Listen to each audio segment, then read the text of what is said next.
Ibaratnya begini ya, kalau misalkan, kita terkena musibah nih satu rumah begitu ya, kita bisa nyapuin sendiri Ya. rumah itu, misalkan rumahnya besar gitu ya, kita bisa nyapuin sendiri dalam waktu seminggu. Yes.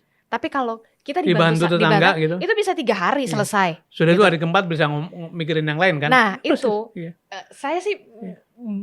memikirkannya seperti itu perumpamaannya begitu ya. Nah kalau BRR saja untuk Aceh Nias butuh waktu 5 tahun, 4 tahun. 4 tahun, 5 Iya, tahun iya. ya, 4 tahun, 2005 sampai 2009. Iya. Kalau Anda melihatnya,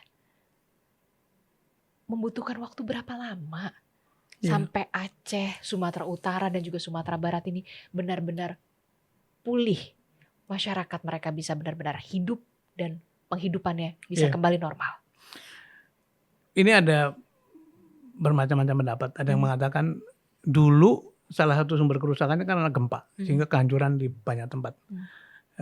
Karena itu perlu waktu lama. Sekarang terendam air, lumpur, tapi sebetulnya sebagian besar infrastruktur itu hanya terendam, rusak gitu. Jadi bisa lebih cepat daripada waktu tsunami tadi.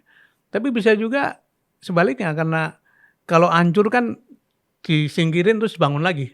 Tapi kalau cuma rusak itu kan lain lagi, butuh waktu lama. Jadi menurut saya sih waktu 4-5 tahun itu realistis, karena kalau sekarang ini melakukan assessment dengan tajam ya, artinya assessmentnya tepat gitu.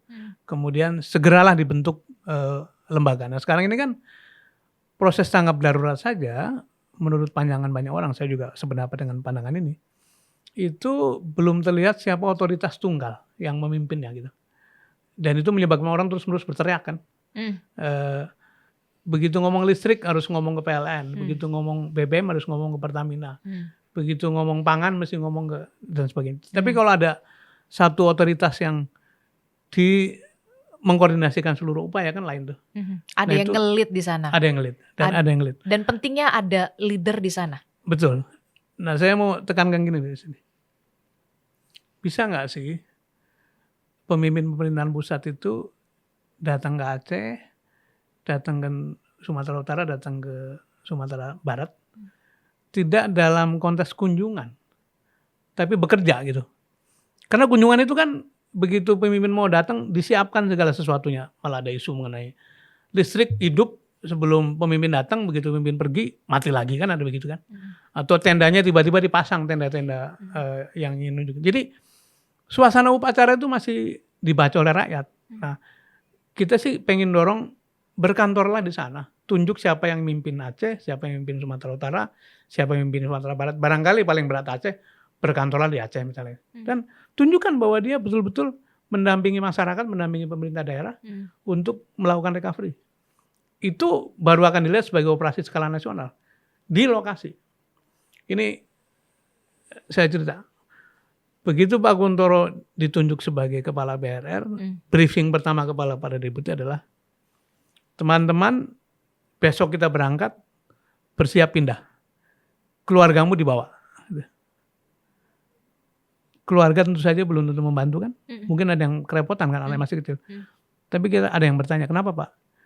Kita mesti menunjukkan bahasa tubuh, gesture kepada masyarakat yang terkena bencana bahwa kita bersama mereka gitu.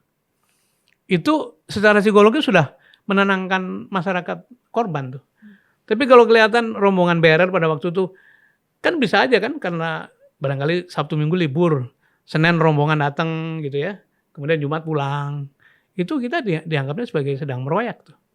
Tapi begitu kita putuskan bermukim di sana, gitu, yang punya anak-anaknya sekolah dengan warga pengungsi, yang punya istri beraktivitas dengan warga pengungsi segala macam, itu suasananya berbeda gitu. Nah kembali, apa yang membuat itu terjadi? Integritas, ketulusan, profesionalisme, meritokrasi. Karena yang masuk dalam tim itu benar-benar orang-orang yang memiliki kemampuan, tapi juga sekaligus keterpanggilan jiwa gitu. Nah itu yang mungkin akan indah kalau kita segera bergegas untuk membentuk tim semacam itu. Apakah orangnya ada? Orangnya banyak. Yang diperlukan keterbukaan dari pemegang otoritas yang